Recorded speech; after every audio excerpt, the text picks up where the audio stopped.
Vamos a leer allá en 2 Corintios, capítulo 12, versículo 9, amén.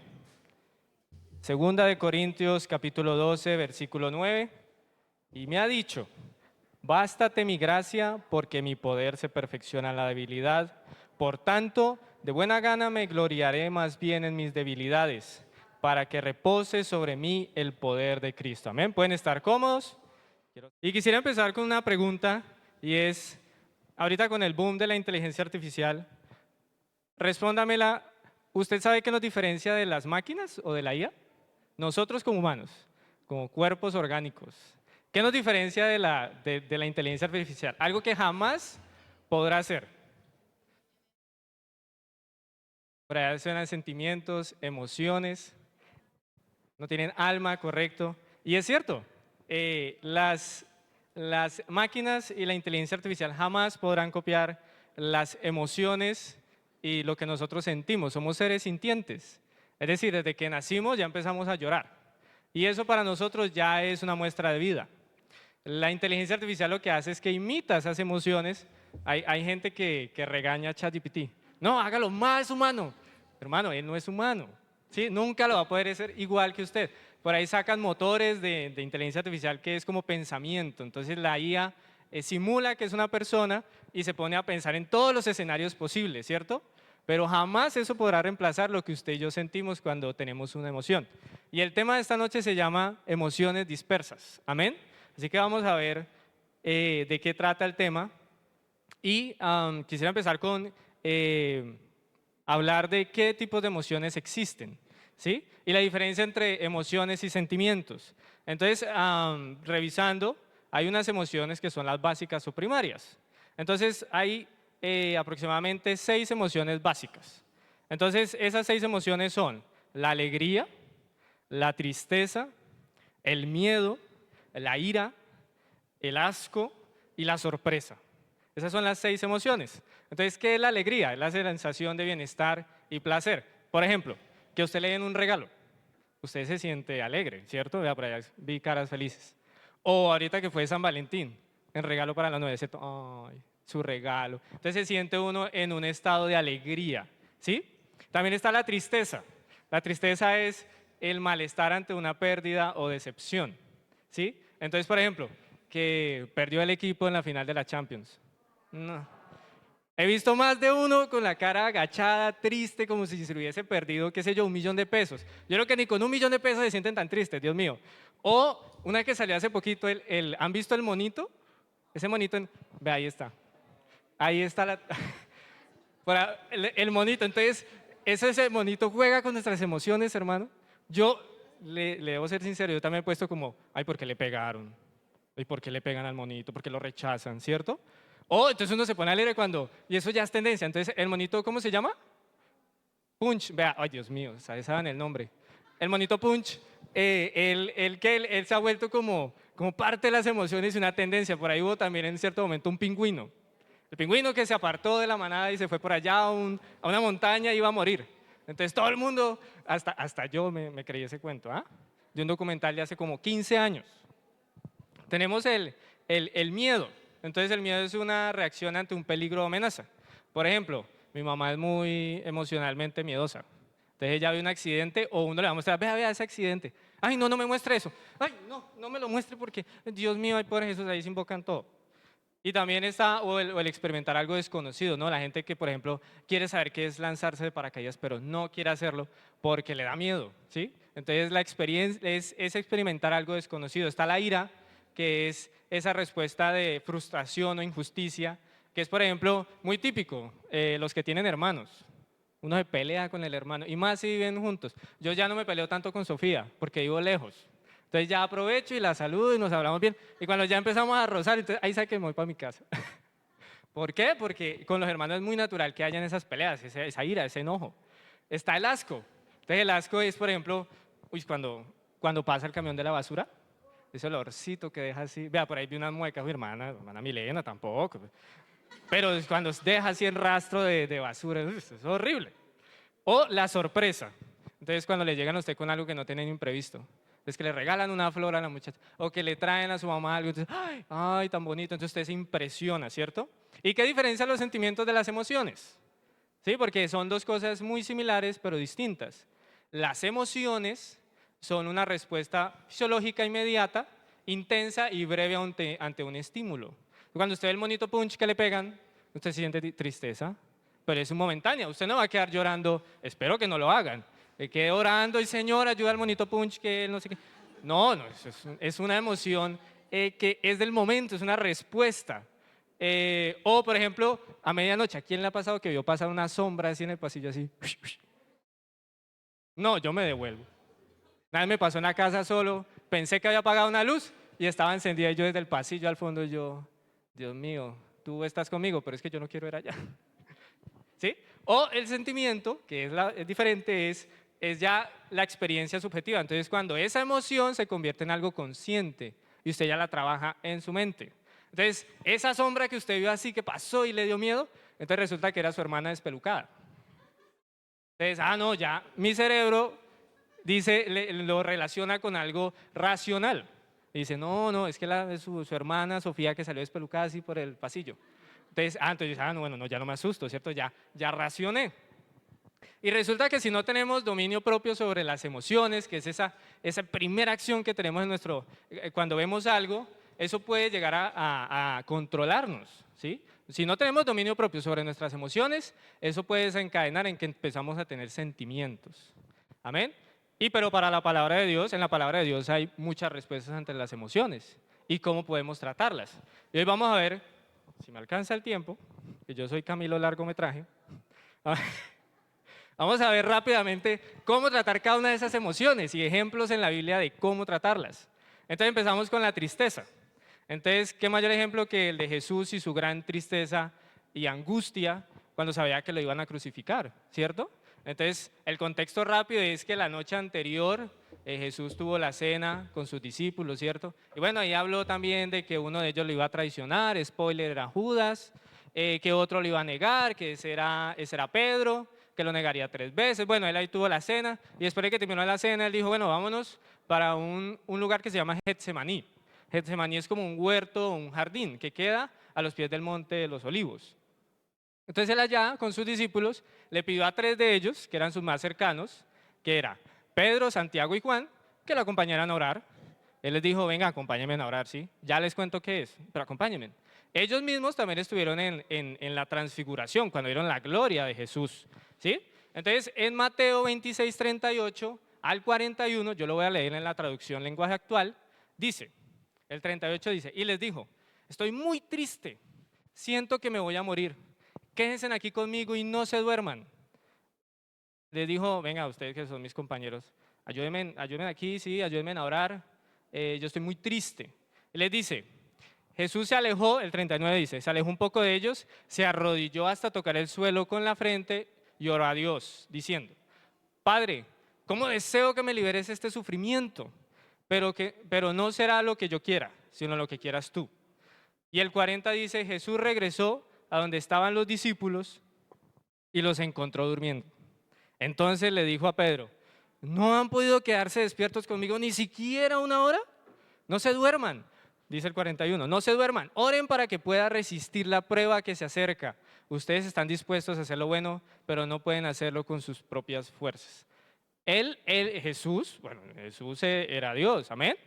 Eso estamos claros, ¿no? Manifestado en carne. Él divinamente pudo habernos sentido emociones. ¿Ya? ¿Para qué se iba a poner a angustiarse si él tenía todo el spoiler de lo que iba a pasar? Él pudo haber dicho, no, pues más bien no sufro la angustia, me crucifico y ya, y salvos todos, listo. Pero él era humano, él tenía esta carne, y esta carne es la que siente, amén. Y entonces él, así como cuando estuvo en ayuno, pues yo no creo que Jesús haya estado súper bien cuando Satanás lo tentó. Sí, yo creo que él tenía un hambre, pero tremenda, y en ese momento él sentía una angustia tremenda. Eso es como cuando a una mujer le dicen que quedó embarazada, hermano, usted tiene 9 meses para mentalizarse. ¿Y por qué le da miedo cuando llega? Porque esta carne siente y usted empieza a sentir la adrenalina, la emoción, la angustia, la tristeza. Y eso es lo que sentía Jesús en ese momento. Y aquí vemos algo importante y yo lo analizaba y es que Jesús, en vez de pedirle consejos o tips a sus tres apóstoles, él lo que hizo fue le pidió que intercedieran por él. Amén. Él le dijo, oren por mí, que estoy en una gran angustia. Él no les dijo, venga, ¿ustedes qué hacen cuando se sienten tristes? O sea, ¿cómo lo solucionan? No. Y esto es la importancia de depender de Dios. Amén. Y cuando estemos en una situación de tristeza, pues dependamos de Dios y lo pongamos en oración. Amén. Amén. Amén. Gloria a Dios. Esa es una de las herramientas que tenemos de comunicación con Dios. Y no podemos llenar nuestros vacíos, como cuando sentimos tristeza, con cualquier cosa. Amén. Y eso es lo que pasa a veces con muchos jóvenes, incluyéndome, porque a todos nos ha pasado. Sentimos tristeza y lo que hacemos es que o nos ponemos a ver las redes. Llenamos ese vacío con dopamina temporal. Entonces lo llenamos con dopamina, nos ponemos a ver reels, ¿sabes que estoy triste? Entonces me pongo a ver reels hay una pajita por ahí china que se pone a hacer retos de látigos y se pegan y uno se ríe y no sé qué. Eso no es la solución, jóvenes. Jóvenes que están en esta hora, Jesucristo es la solución y Él dejó la oración para que nos comuniquemos con Él y para que en Él encontremos la solución a esa tristeza. Demos un gloria a Dios. Gloria a Dios. Entonces Jesús les pidió eso y ese es el mayor ejemplo que tenemos de la tristeza. Amén. Tenemos el miedo. Entonces en el miedo encontramos a Moisés, que es llamado por Dios. Entonces en Éxodo 3, del 7 al 10, nos cuenta rápidamente que Moisés pastoreaba las ovejas en el monte Horeb. Y cuando Dios lo llamó desde la zarza ardiente, pues le hizo ese llamado a liberar a Israel de Egipto. Amén. Eso está del 3 al 7 en Éxodo 3. Pero Moisés parecía Lamentaciones. Puso todas las excusas posibles para no obedecer la palabra de Dios. Por ejemplo, él dijo cuando Dios le hizo ese llamado, dijo, no, pero es que ¿quién me va a creer cuando vaya a tu pueblo? Hasta los sacerdotes van a decir que estoy diciendo mentiras, me van a apedrear. Y en el capítulo 3, versículo 14, Dios le responde, para aclararle, le dice en la TLA, dice, diles que soy el Dios eterno y que me llamo Yo Soy. Diles a todos que soy el Dios de Abraham, de Isaac, de Jacob, los antepasados de ustedes. Ahí le dio la primera solución. La primera cosa que puso Moisés, ahí se la dio. La otra que le puso fue que no tenía habilidades para hablar. Él se consideraba tatareto, torpe de lengua. Entonces le dijo, no, Señor, a mí me da miedo hablar, yo que voy a hablar a tanta gente, me trabo hablándole a cualquier persona, por eso soy pastor de ovejas. Y el Señor le dice en el capítulo 4, en el versículo 11, le dice, Dios le contestó, escúchame, Moisés, yo soy quien hace que hables o que no hables. Yo soy quien hace que puedas oír o que no oigas nada. Yo soy quien puede hacerte ver o dejarte ciego. Amén, el Señor ahí le dio su respaldo. Pero entonces Moisés vuelve, le dice, ¿no le digo que es que parece Lamentaciones? Entonces le dice, envía a otra persona. Le dice, no, Señor, ¿y si envías más bien a alguien más? Sí, es que yo soy tímido, entonces a mí me da penita. Y no, más bien envía a alguien más. Entonces en el capítulo 4, mismo en el versículo 14 le dice, entonces Dios se enojó con Moisés y dijo, pues ahí tienes a tu hermano Aarón, el sacerdote de la tribu de Leví. Habla muy bien y sabe convencer a la gente. Además, ya ha salido a tu encuentro y se alegrará de verte. Ya le tenía todo solucionado. Y eso es lo que a veces nos pasa, hermanos, que queremos que el Señor nos bendiga y vivir felices, vivir súper bien, pero tenemos miedo al cambio. Entonces da miedo, entra esa emoción del miedo. Entonces, ay Señor, haz tu voluntad, pero pues que yo me quiero quedar en este trabajo. A mí me gusta esta persona, pero que sea tu voluntad, pero es que a mí me gusta esta persona. Esa no es la voluntad de Dios. ¿Usted sabe que la voluntad de Dios es que seamos salvos? Esa es la voluntad de Dios. Si usted le pide la voluntad a Dios, tenga en cuenta que todo lo que va a pasar de ahí en adelante es para que usted llegue a las bodas del Cordero. Esa es la realidad. Entonces, a veces hay jóvenes, y nos pasa, que llega un momento de miedo, y entonces tenemos miedo a que el Señor obre en nuestra vida, y tenemos miedo a que eso que va a obrar Dios en nuestra vida nos genere un cambio, que nos quite a una persona que no nos está contribuyendo, que nos cambie de trabajo. O a veces pedimos al Señor por algo y le pedimos súper específico y al final le decimos, pero que sea tu voluntad, Señor. No, joven, en esta noche le digo, si usted pide la voluntad de Dios, sepa que el Señor quiere que usted sea salvo. Amén. Y tenemos también la ira. Entonces la ira, aunque no lo crean, es una emoción que podemos controlar.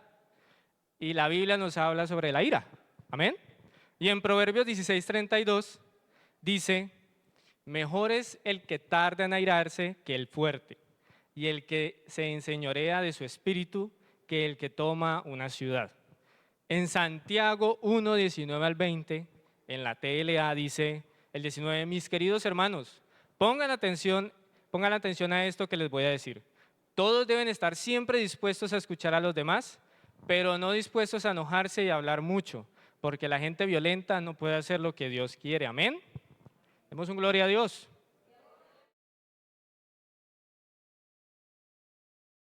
Y en Efesios, en Efesios 4, del 26 al 27 nos dice, si se enojan, no permitan que eso los haga pecar. El enojo no debe durarles todo el día, ni deben darle al diablo oportunidad de tentarlos. Amén. Entonces, aquí no nos está diciendo que no nos podemos enojar, ¿sí? Que podemos tener ira. Aquí lo que nos dice es que esa ira no se puede convertir en un sentimiento. Amén. Y eso es lo que nos pasa a veces. Uno se puede enojar con el hermano de uno, llámese de sangre o llámese espiritual, pero eso no significa, hermano, que usted deba estar todo el tiempo pensando y sobrepensando en esa situación que pasó. Eso le hace daño a su vida espiritual. Amén. Amén. Nuestros pensamientos deben estar llenos siempre del amor y el perdón de Dios. Amén. Y no pensar en que perdonamos, amén, porque a veces nos pasa que perdonamos por la presión, porque, ay, es que tengo que pedirle perdón, porque pasó esto, porque pasó aquello, pero a veces no dejamos a nuestro orgullo a un lado y decimos, perdoné, pero es que ese hermano de allá, eso tenga cuidado, porque ese hermano no sé qué, vuelve la ira, ya se convirtió en un sentimiento, y eso es lo que está mal, amén. Y por si no le queda claro, en Miqueas 7:18 dice, en la TLA, ahí Miqueas está pidiendo al Señor por su pueblo, y dice, no hay otro Dios como tú, somos pocos los que quedamos con vida. Tú perdonas nuestra maldad y olvidas nuestro pecado. Tan grande es tu amor por nosotros que tu enojo no dura para siempre, amén. Es decir, ni el Señor se acuerda del error que usted tuvo, o sea, el Señor lo borra, amén. Y Él podría recordarlo, Él dice que está desde el principio y hasta el fin, pero es tan importante ese perdón que buscamos que Él lo borra de sus recuerdos, amén. Tenemos el asco. Entonces el asco a veces lo relacionamos con cuando cometemos un error en la iglesia y no somos merecedores de misericordia, amén. Y aquí tenemos un ejemplo y es David, que David pues tuvo un verdadero arrepentimiento a pesar de sus errores. ¿Qué cometió David? ¿Sí? David cometió adulterio con Betsabé y eso lo dice en 1 Samuel 11 del 2 al 4. No lo vamos a leer, pero lo dice en 1 Samuel 11 del 2 al 4.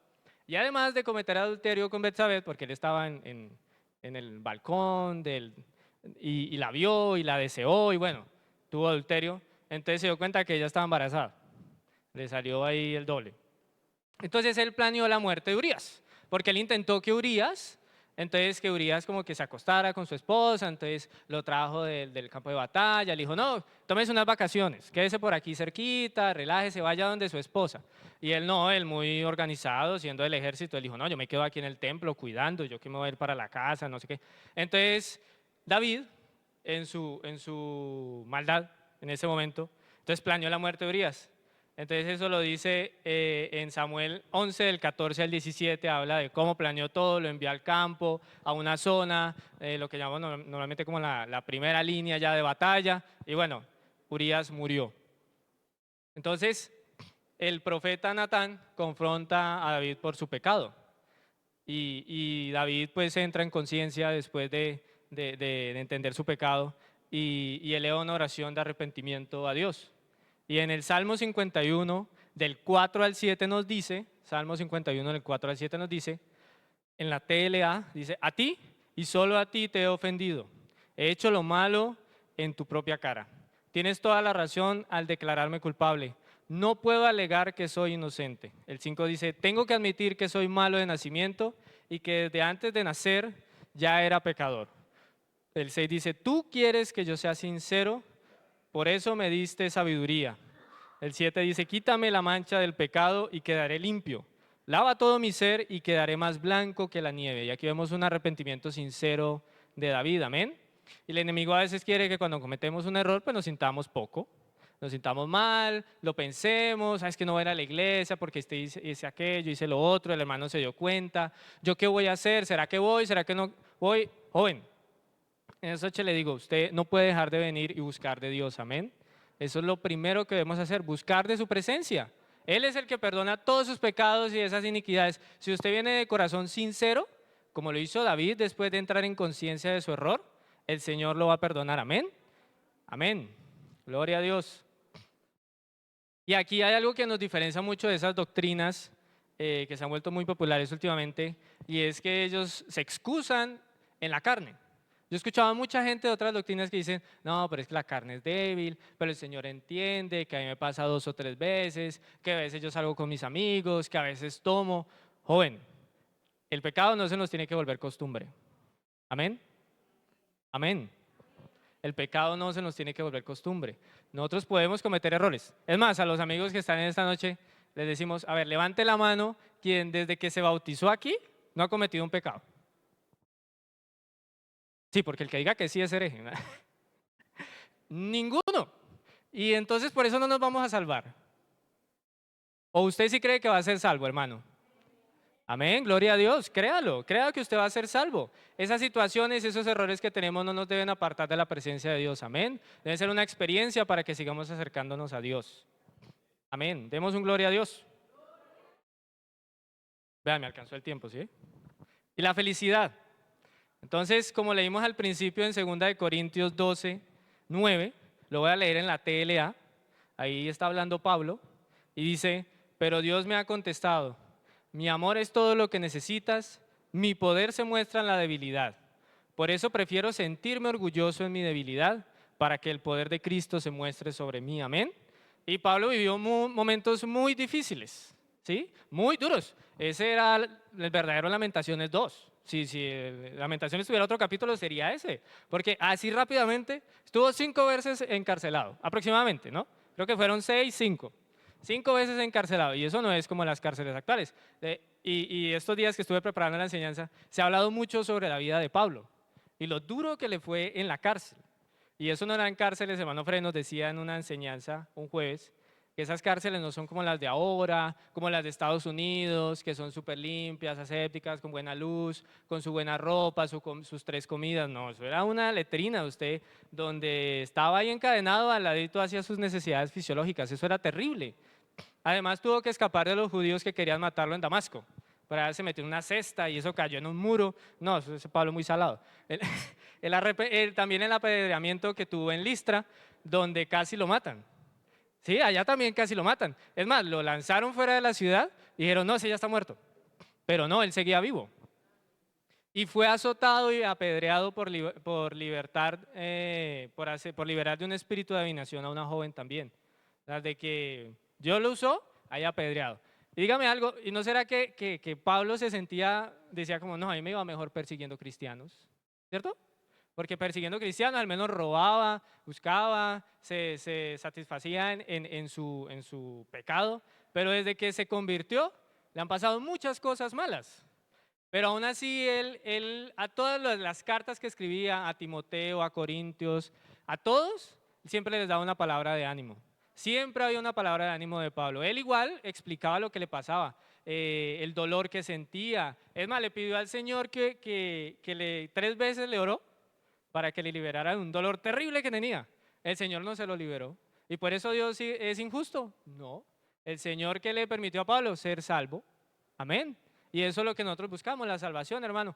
Pero es triste que a veces vemos gente que es más positiva en el mundo que nosotros. Yo tengo un jefe que yo nunca lo he visto triste ni enojado. O sea, es normal que alguien se enoje porque de pronto usted no hizo algo. Pero siempre que uno le pregunta, siempre es, pues él es gomelo. No, súper bien, aquí con la actitud, no sé qué, vamos para adelante, vamos con la meta. Y uno dice, pero es que hay gente aquí que uno llega y, hermano, ¿cómo está? Lleva 3 años que, ay, no, hermano, con un dolor, pero el Señor me va a ayudar. ¿Dónde está nuestra positividad? Amén. ¿Dónde está la alegría? Somos salvos y pareciera que no tuviéramos esa salvación en nuestra vida.